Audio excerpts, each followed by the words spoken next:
Am I on? Testing.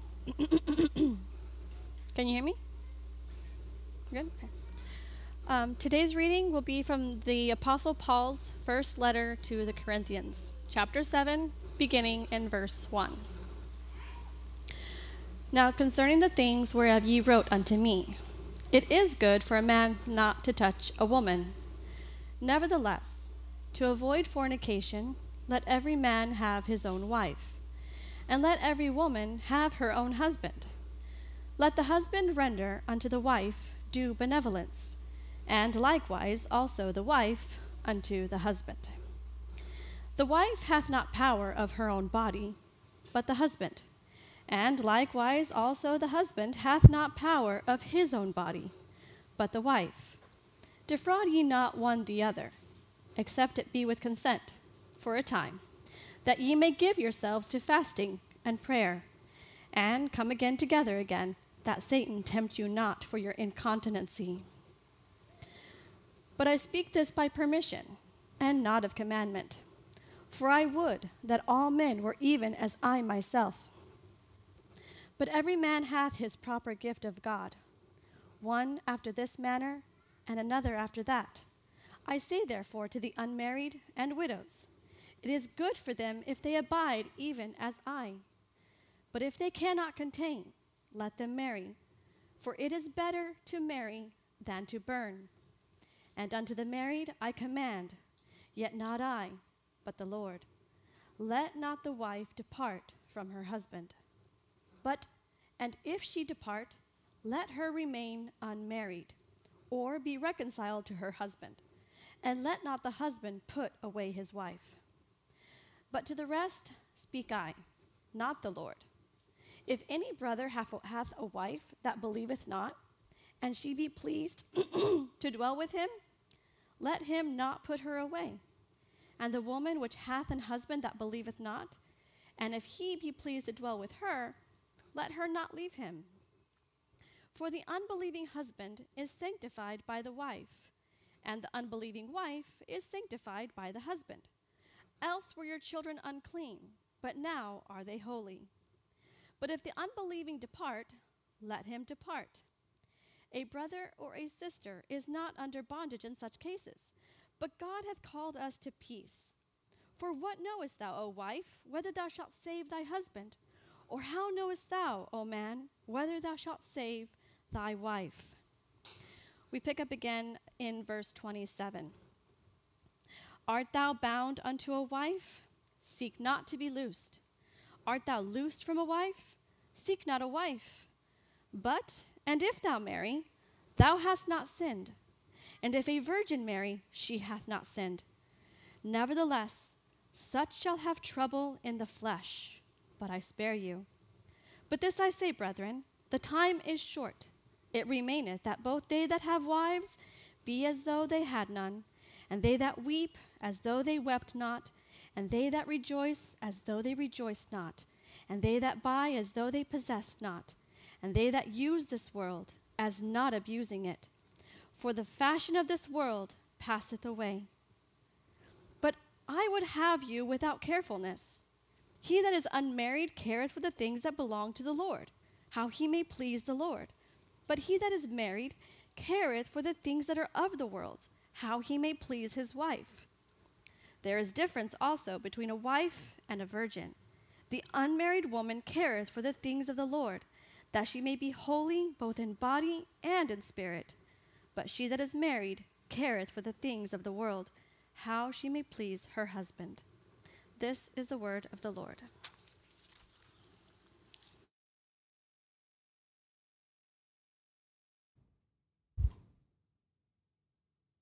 Perfect. Well, glad to see you all here today. Sorry for those that wanted to be here and could not because they don't feel well. We hope you'll be with us soon. I have a couple things that I've been asked to announce. Well, I've been meaning to also. I'm just terrible at remembering them. So one is to remind you and encourage you to invite someone to church. That's the number one best way to do evangelism. is for you to invite somebody you know to come to church with you. And there's some really good tips. I posted them on my blog on Slack that I got from Timothy Keller. I thought they were really good on ways that you can share your faith, and I would encourage you to read those, look at those, and maybe try to put those into practice. Another is for you to, if you're not on Slack, you should join Slack so you can keep apprised of what's going on at church. I now and then occasionally will publish something or other, and you can read that if you want. And then another thing is the sermon notes for this series on marriage are all on the website. So if you go to the freebornchurch.com website, at the top it says sermon notes. Click on that, and you'll be able to look at all of these. I hope maybe they'll be helpful for you if you want to look into more. There's things that I don't get to, that I'm not able to squeeze into the time. And so there's actually at times more information than what I'm able to provide to you here. So I'd encourage you to go and look at those notes if you're interested in this topic or in things that have been discussed. Okay, so let's get right into it today. Today's topic on marriage is ministry. I don't know if you've noticed, but the way I've divided it up and what we've been talking about marriage is probably not typical to an average marriage conference. And I hope that what we've looked at so far has been beneficial in somehow. Today is one that you probably won't hear often, but marriage is about ministry. So we're going to talk about that.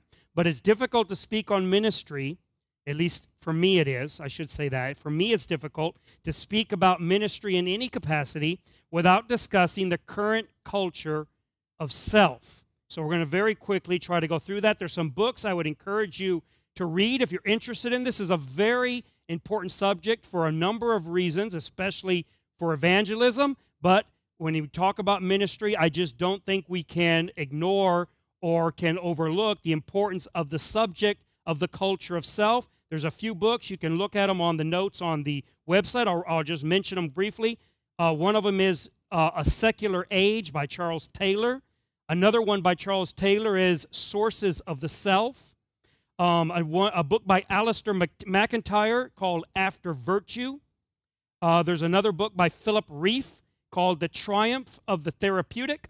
And then there's one that I would, if you're only going to read one, because that's a lot of books and they're very dense, if you want to just read one book that kind of summarizes all of these and puts them all together into a more modern reading, then that would be a new book out by Carl Trueman, and the name of the book is The Rise and Triumph of the Modern Self. All of these deal with this issue. Some of them are by Christians, like Charles Taylor and Carl Trueman are Christians. Alistair McIntyre is a Catholic, and I believe Philip Reif is an agnostic. However, they all deal with the same phenomena of our current culture being a culture of self. This is a really complicated thing, so I'm going to try to boil it down into in just a few minutes. So it is going to be reductive. It's going to be oversimplified, and so there's much more that should be said about it, but we're just going to boil this down, kind of give you like an amuse-bouche type version of this, okay? So we live in an environment that's unlike any other in history. Our current culture is not replicated any other time in history. It's entirely different and distinct. It's what Charles Taylor has called in his books expressive individualism. It's what I'm calling the age of self. Give you just a sample of what Charles Taylor means. He writes in A Secular Age, he wrote this: there arises in Western societies a generalized culture of quote-unquote authenticity or expressive individualism, in which people are encouraged to find their own way, to discover their own fulfillment, to quote-unquote do their own thing. That's how he describes the culture in which you and I live. And this goes far back beyond even the 60s. This is something that began in the Enlightenment, was when the seeds were planted, and was in full force long before you or your parents ever lived. So let's talk about it for a minute. This could be considered between the culture of self that is today and the culture that preceded the Enlightenment especially, would be the difference between do your own thing. We could call it do your own thing, and do the right thing. Now, this is a lot more complicated than just simply a difference between selfishness and morality. Rather, in today's culture, selfishness is morality.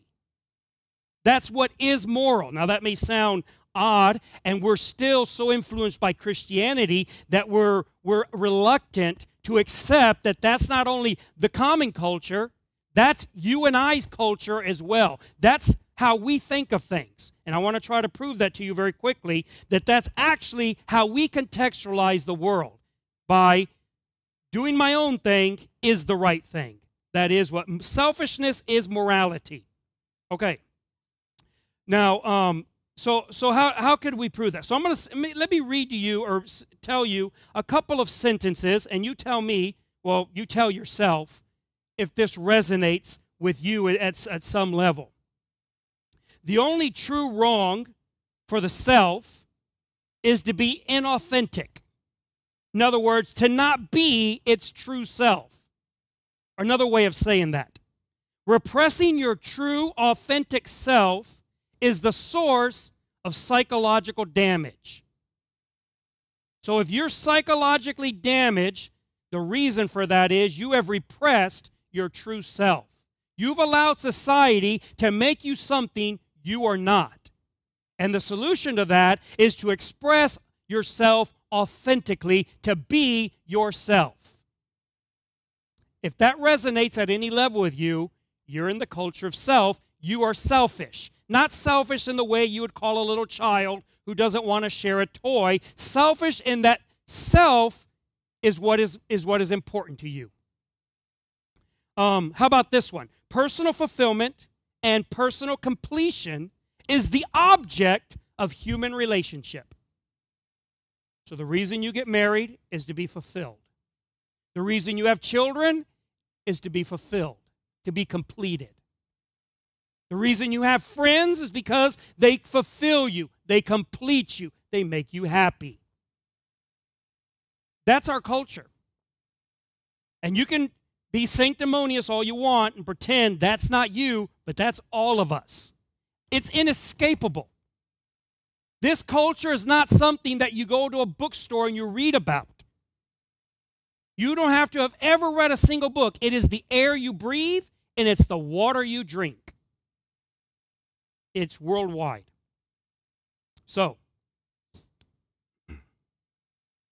what's the problem with it? What's the problem with loving yourself? Aside from the fact that Paul prophesied that in the last days, perilous times would come, people would be lovers of their own selves. Obviously not a good thing in the Bible, but what is the problem with loving yourself? I mean, aren't we told that we have to love ourselves? And this would be another way that you can know if you're in the culture of self. In order to love others, you must first love yourself. In order to forgive others, you must first forgive yourself. If you start paying attention, this milieu of cultural milieu is everywhere. You cannot escape it. So isn't that true? No, it's not true. Let's just very quickly go through two biblical impediments to this philosophy that you need to love yourself. First is, love is an exclusive choice. This is very important to understand if you want to understand what love is in any context, especially marriage. Love is an exclusive choice. Jesus put it this way, no man can serve two masters. Either he will hate the one and love the other, or he'll hold to the one and despise the other. He's saying you can't love two. Love is exclusive. If you love one, you don't love the other. You cannot love others and love yourself. You can't do it. You either love yourself or you love others. That's why Jesus said, if any man come to me and hate not his father and his mother and his wife and his children and his brethren and his sisters, yea, and his own life, he cannot be my disciple. You either love yourself or you love Jesus. You love yourself or you love your spouse. You love yourself or you love your neighbor. You do not love yourself and somebody else. It's an exclusive relationship. Second reason why, second problem with this biblical problem, there's a lot of problems with loving yourself. Second biblical problem is that the capacity for love or loving emanates from our capacity to do good. Now, I don't want to get into the theological discussion whether you believe that there's a capacity to do good. I think the scriptures are very clear that human beings have a capacity to do good. Any pure love that we might have comes from whatever capacity we might have to do good. So then what are you loving? If the part of you that has a capacity to do good is the one that's loving because the capacity to do evil doesn't love. So the capacity to do good is loving, then what is it loving? When you say, I love myself, you're saying the part of me that can be pure and can do good loves some other part of me. What part is it loving? Well, it's loving the part that does evil. It can't love itself. That doesn't work. This goes back to the whole theology of the Trinity and how the Trinity works, why there's a Trinity, having to do with the Father loving the Son. A unitary entity is not able to love itself. There has to be some distinction in order for there to be love. You have to love something, right? So the part of you that can do good is loving the part of you that does evil. Paul, we're not going to read the text, but you can look at it, Romans chapter 7. Paul goes through this in great extent. He doesn't put it in our modern vocabulary, but it is the same principle. He says there's a part of me that wants to do good. There's a part that wants to do bad. They're in conflict one with the other. Oh, miserable man that I am. Now that modern psychology is completely on board, and modern philosophy is completely on board right up to the end. Now they say that the problem that Paul had there is that he was not being his authentic self. He needed to learn to love himself, love those parts of him that were contrary to God's law, contrary to God's will. You need to just learn to accept yourself with all your flaws and love yourself. And Paul's response, or Paul's conclusion, was the opposite, saying, miserable man that I am. I need to be freed from that part of me that it is not correct to love. The part that can love, only if the part of you that can love is to love you, it can only love the part of you that should never be loved.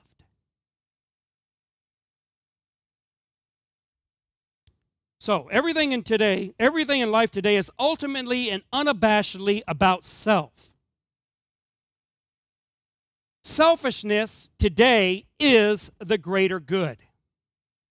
And all you have to do is read some books on psychology, philosophy, and you'll find this to be true. So all our institutions have been hijacked by the idea or the ideology of self. They're all about self. Marriage is about yourself. Children are about yourself. Government is about yourself. Altruism, charity is about yourself. The church is about yourself. And now the church is being presented as, what can the church do for you? I go to church for self.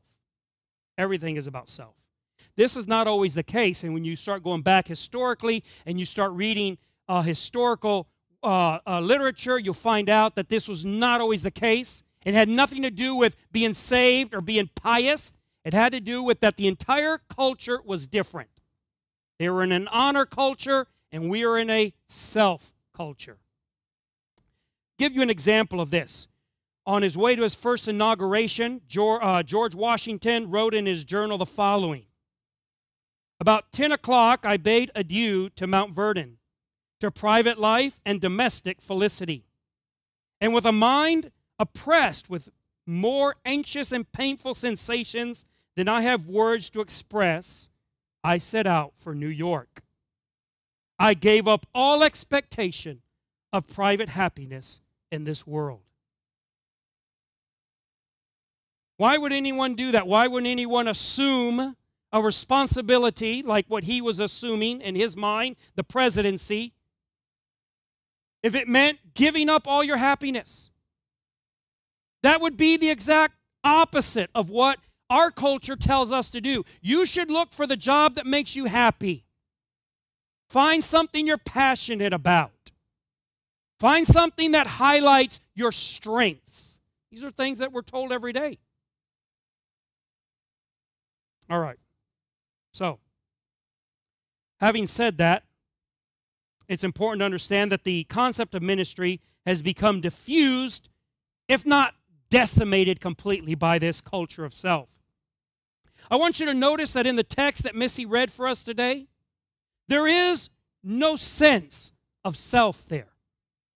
It depicts a number of difficult relationships. And not one time is there discussion about you pursuing self-gratification, self-realization, self-fulfillment, self-completion. None of these things are in a topic of consideration. A woman has a husband who doesn't believe. A man has a wife who doesn't believe. A couple have a difficult sex life.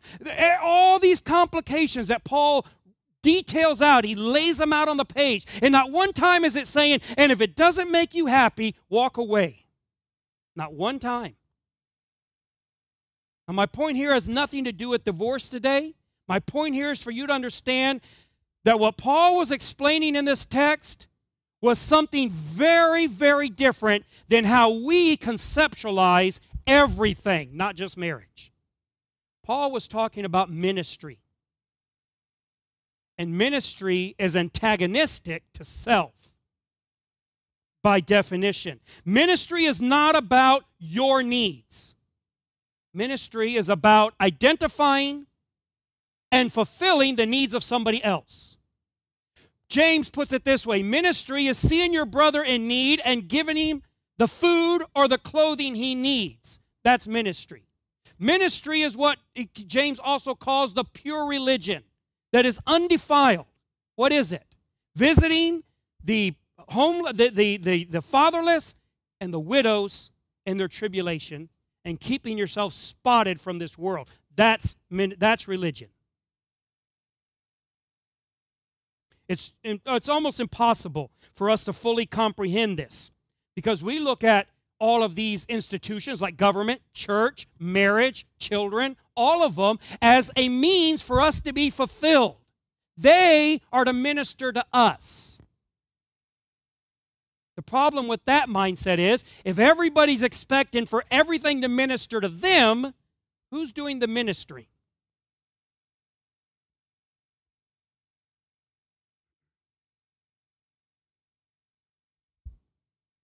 What is ministry then? Ministry is to unreciprocally serve others. In other words, to serve others without expectation, without desire of reciprocity.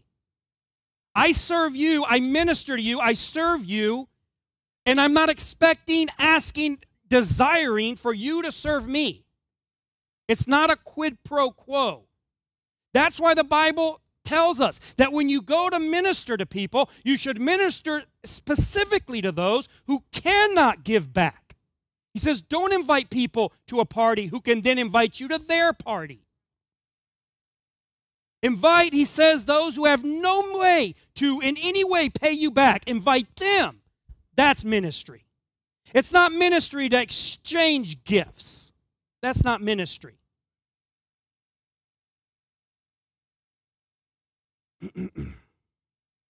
So ministry is not only recognizing that someone has a need, but it's responding to that need and providing a solution. You're not ministering to someone if you're just making yourself feel better by pretending to minister to them. That's not ministry.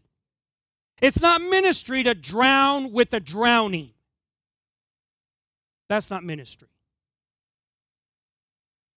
So ministry is about meeting someone's own. Okay, having said all that, let me say this. Marriage is ministry, and it's all about that. This does not fit into our common culture. And if you're wondering why marriage is in shambles, and I don't mean any specific or particular marriage, I just mean marriage as an idea, as a concept, it's in shambles in the Western world especially. Well, it's because we have separated it, divorced it from the concept of ministry. The whole idea that you're getting married to minister is really unintuitive. Right? I mean, basically, who is so bold to say something like that? It'd be like for me to tell my wife, I do tell her this, but let's pretend I don't.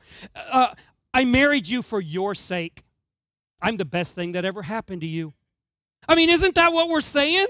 I'm doing ministry. I got married as a minute. No woman wants their husband to say that to them. I married you as a ministry. I took one for the team. I bit the bullet.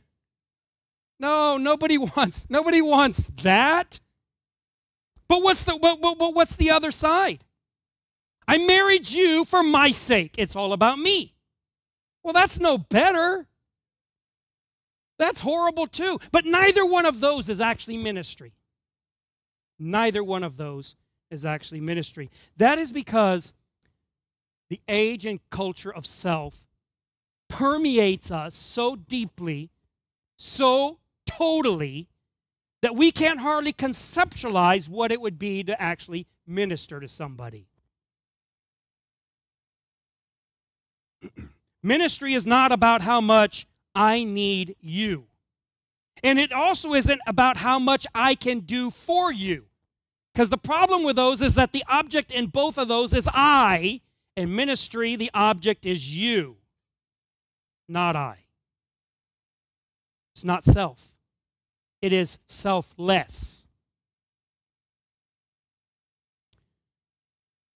Ideally, we married a ministry to each other, to complete each other, and then therefore together to be able to minister to others. Marriage is not only about ministering to your spouse, but it is about both parties, both people coming together as one, multiplying their strengths and ministering to others.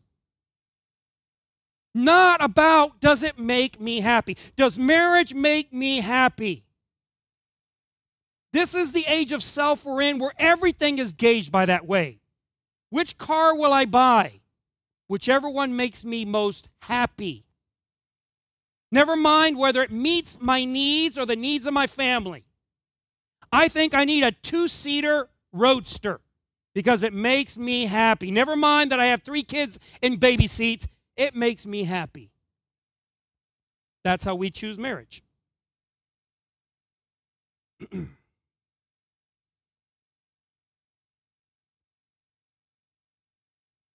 In a sense, we often think of marriage as a partnership, but it's not really accurate. In fact, we could say that it's a perverse partnership. Perverse in the very technical sense. One that inverts order. Okay? It's a partnership that's totally inverted. Because in a partnership, what you do is 2 people join forces to amplify their own self-interest. That's not what marriage is about. Marriage is about joining forces to multiply the other's best interest. Let me say that again. In a partnership, you join forces to amplify your self-interest. Why it works very well in capitalism. In marriage, in proper biblical marriage, you join forces to multiply the other person's best interest. That's what marriage is. That's ministry. All right, so marriage creates a great deal of important opportunities for you to minister. Number 1, you minister to your spouse, you minister to your children, you minister to the community, you minister to others, meaning you can minister to people of the opposite sex. You can't really do that very well if you're not married. It's very difficult for a man to minister to women. Very, very difficult unless he's married. So marriage gives you all these opportunities. And you have the opportunity to minister to God. Not for God, to God. I don't have time to go through all of those, obviously. So let's just quickly discuss 1 or 2 of them, depending on how time permits. So let's talk about marriage as an opportunity to minister to your spouse. This is not just that women were made for men because men were lonely. That's how this is often presented. Marriage is often preached this way. God saw that the man was lonely, so he made a woman, and it's the woman's job to take away his loneliness. And if your husband's lonely, that's your fault. That is bad preaching. Or that men were made because women are so weak and helpless, and they're there to protect them and do for them and care for them. That's also neither one of those is true. This is what Paul did say. And I wish we had time to go through it, but we don't. But you can look at 1 Corinthians 11 and see the nuance of all of this, because he does mention 11, that the man is the glory of God, the woman is the glory of man. Man was not made for woman, woman was made for man. And you get the fundamentalists, they're getting happy right now. They're shouting amen. But he says, after all of that, nevertheless, neither is the man without the woman, neither the woman without the man in the Lord. So there is a natural perspective that he lays out, and then he says, but then there is a deeper perspective, one that is truer, one that more closely hits the mark, and this is it. Woman is not without man, and man is not without woman in the Lord. For as the woman is of the man, God made the woman from the man, even so the man also by the woman. In other words, all men are born of women. So man can say, well, women came from man, so man's first, but every man living today came from a woman. So maybe Adam has some claim to that fundamentalist position. You do not. You do not. What our text does make clear is that both men and women are to view marriage as a ministry. They're to minister to each other. In the text, it says they're to minister to each other physically, sexually, spiritually. They're to minister. It says if you have an unsaved husband or unsaved wife and they consent to live with you, you shouldn't separate them because you sanctify the home and you sanctify the children by being there. He's saying you stay in a hard, difficult marriage because it's a ministry to your husband or your wife and to your children. There is no discussion about how it makes you feel, if it fulfills you, if it completes you. That's modern culture. The old culture didn't think that way. And the scriptures don't speak that way.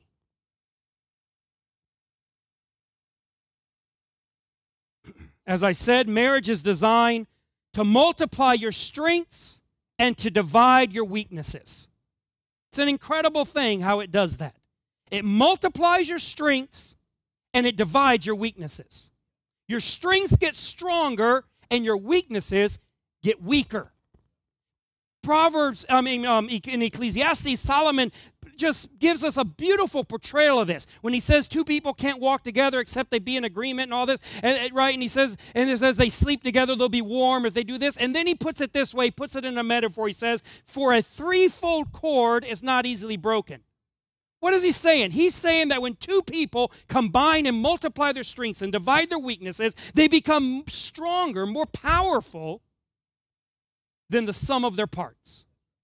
Where there were two, they now have the strength of three. That's how marriage works. Our text also makes it clear that all other ministries depend on the ministry to your spouse. It's the requirement for deacons, elders, and evangelists. Unless your marriage is proper, you have no business in the ministry to other people. The number one ministry you need to get right first is the marriage ministry, if you're married. Because you have to focus on your spouse, and that's what he says. He says that the married man and the married woman should not care first for the things of the Lord, but for the things of the world to please their spouse. Before they can worry about the ministry of God, the pastorate, the deaconship, or whatever spiritual ministry they have ambition for, before they can do that, they must first get that marriage ministry right. Paul says if you can't minister to your own family, how are you going to minister to the flock of God? We don't think of marriage as a ministry. We think it is as some like off to the side thing. It's some ancillary kind of a get in the way thing. It's like, whatever. That is if you are married. You don't have to be married. I'm not here trying to promote marriage. I'm talking to those who are married or want to be married. In 2 weeks, I'm going to speak to those who aren't married and have no desire to be married. And we're going to talk to them too. So I don't want you to think I'm trying to push marriage. I am not pushing marriage. I'm with Paul. And that's what he said, right? Paul said, if you get married, you're going to have all kinds of trouble. Think about that for a second. Not only did he not tell you to pursue your own self-happiness, self-fulfillment, self-completion, he guaranteed you the opposite. He said marriage actually is going to rob you of those things, and you will have trouble in the flesh. That's why it's a ministry, because it is a burden. I know I'm exaggerating a little bit for effect, just a little bit. Hardly ever do that. All right. So if we want to have any type of ministry in the world, whether it be a very small ministry, you ministering to your friends, ministering to your family, and I mean spiritually, and you're married, then you need first to get your marriage ministry right. This isn't just the husband's duty. It's like, well, he's the minister, he's the pastor. It's his responsibility if the marriage is bad. That's not what Paul says. Paul says both the man and the woman have equal responsibility in this matter. You have to minister to your spouse. That means you have to sacrifice yourself. And if you in the marriage are unwilling to sacrifice yourself, then your marriage will never work. If your spouse is unwilling to sacrifice themselves, it will not work. There's a lot to be said about one person not being able to save or make a marriage. I think that there's a lot of truth to that. But there's also a lot of truth that one person very much can save a marriage. We know that because our scripture text tells us that. If a woman or a man has a person who doesn't believe the scriptures, has no Holy Spirit whatsoever, they can stay in the marriage and sanctify the home by themselves.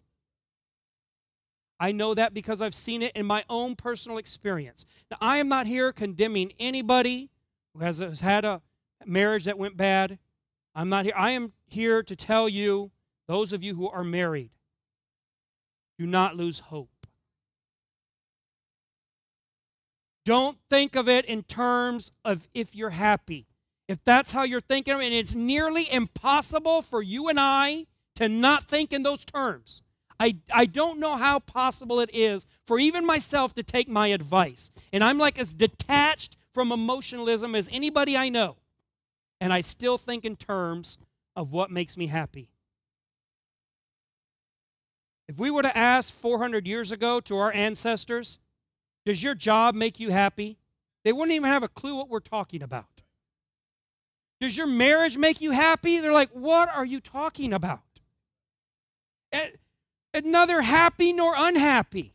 My job provides the food that feeds my family.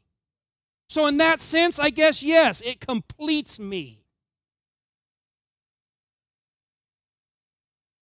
Absolute silliness outside of our culture. But in our culture, that's everything. Everything. As long as that's everything for you, you're going to have a really tough time at marriage. Because marriage was designed as a way, and I know this sounds terrible. I love you, honey. Marriage was designed as a way to crucify yourself. It sounds terrible. Forget the ball and chain, you're the cross, baby. No. No, I don't mean this in any way where we come at it and you have to understand this. You have to hear what I'm saying through a Christian lens. Crucifying yourself is not a bad thing through the Christian lens. It is the ultimate thing.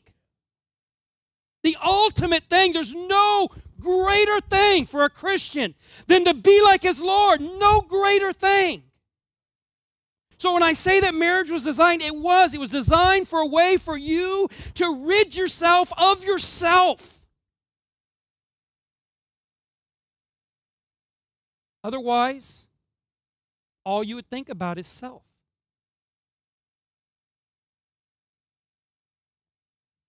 All right.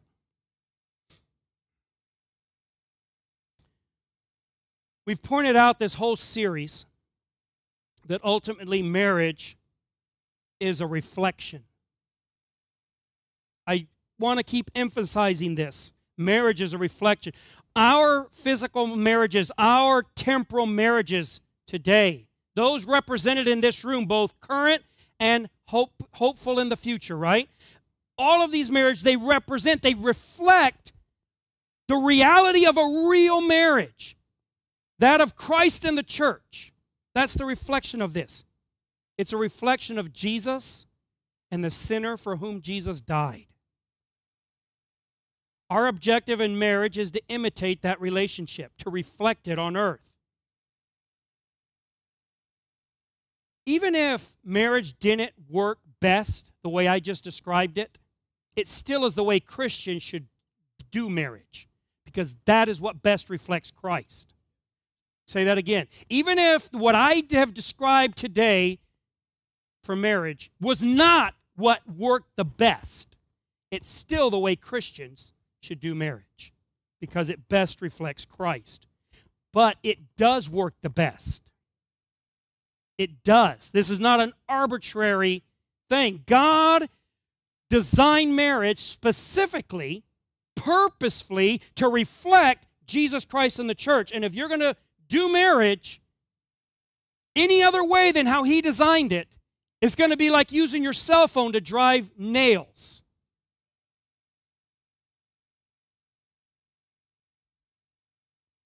Marriage isn't only decreed that it should reflect Jesus, it was designed to do so. Okay, so all this sounds hopelessly naive and utopian. I know that. But this is the point. It isn't that your marriage is going to be the perfect example of a marriage.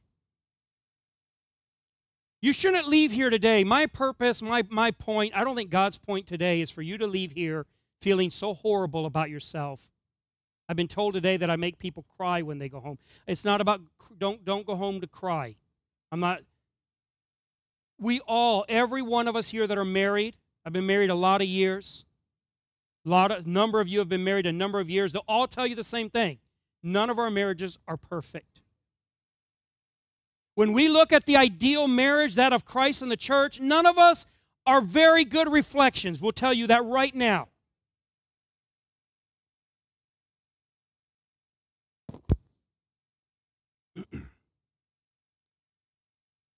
But this is why we have to end every time the same way. When we talk about this ideal marriage, this isn't about whether you and I are going to have that marriage. This is that such a marriage actually does exist. Such a relationship actually does exist. There was actually somebody who did not seek his self in any way, that ministered to others, expecting, hoping, desiring, or even thinking that there might be some reciprocity. There was somebody who ministered to others, not looking for any reciprocity whatsoever. In fact, he ministered to the very ones who could never reciprocate. He loved those who could never love. He helped those who would never help. He gave to those who never would have anything to give back. And it wasn't by accident, it was by design. He shunned those that felt they had something to offer in return. He said, I did not come to call the good, but the bad. I did not come to heal the well, but the sick. Such a person actually exists. No, I'm not talking about myself. It's not us. It's not any of us. But such a person does exist. Christ Jesus came to earth to minister to you. To minister to you. Just the way I just described, the way we should want our marriage to work, the way we should all strive for our marriage to work. We all need to work on getting the ideology of self out of our minds and putting in the ideology of ministry, what Paul calls the mind of Christ in Philippians. He says, let this mind be in you, which was in Christ Jesus, who being in the form of God, thought it not robbery to be equal with God, but made himself of no reputation, and took upon him the form of a servant. It was made in the likeness of men, and being found in fashion as a man, he humbled himself and became obedient unto death, even the death of the cross. That's the mind that we should have in our marriage.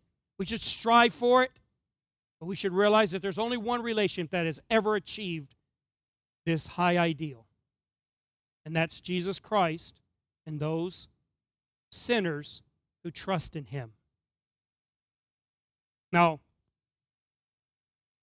this is what we could call the offensiveness of the cross. It's also what we can call the offensiveness of the self.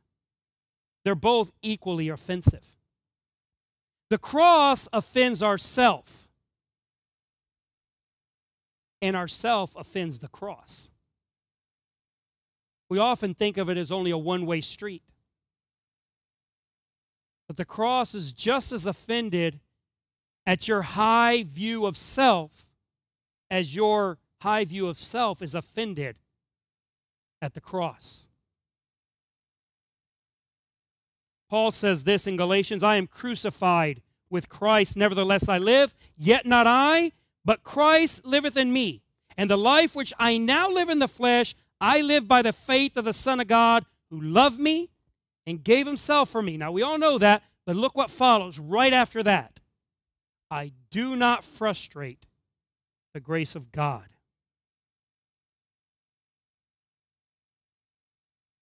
Just as the cross is an offense to Paul, Paul understood that his self was an offense to grace. Now, God, He accepted that offense. Jesus Christ just swallowed up that offense. He did what Jeremiah mentions. He drank it like water.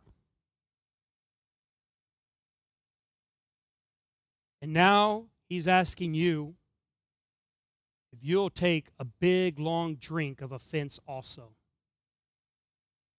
He's telling you, I bore your offense towards me. Now I want you to bear my offense. When you were offensive to me, I took it happily. Now I want you to crucify yourself. And I know that's offensive. I know that's hard. I know that's the last thing you want to do, because your whole life is about you, about yourself. But I want you to kill it. Jesus is inviting you. He's courting you. He wants you to swallow your pride and receive Him selflessly.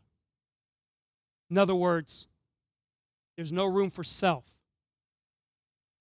If you want to approach Jesus Christ, you're going to have to leave yourself at the door.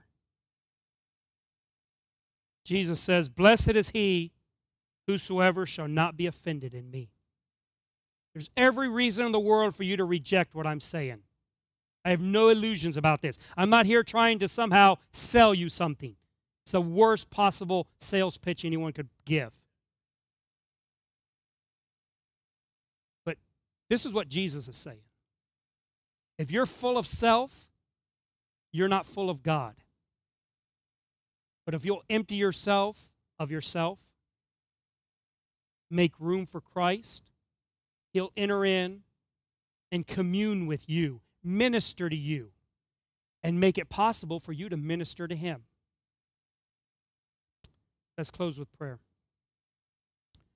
Father, we are tremendously grateful for your word that gives us an insight into our very minds and souls, an insight into the very psyche that plagues us, and that you give us answers that no one else is giving, answers that are founded on the reality as you designed it. Father, I ask that we would just put aside all the psychobabble that this world is spoon-feeding us and has been for so long, and that we will drink of the pure milk of the Word, be reformed and transformed to that Word, be renewed, regenerated, reborn by that Word, that we'll have a completely transformed mind that we'll see that self-fulfillment, self-completion, self-aggrandizement is of no value, no lasting value. But that you living in our hearts by faith is of tremendous value. Father, give us the insight, give us the courage to crucify ourselves every day and to have your mind to minister to our spouses, to our children, to our parents, to our society, to our community.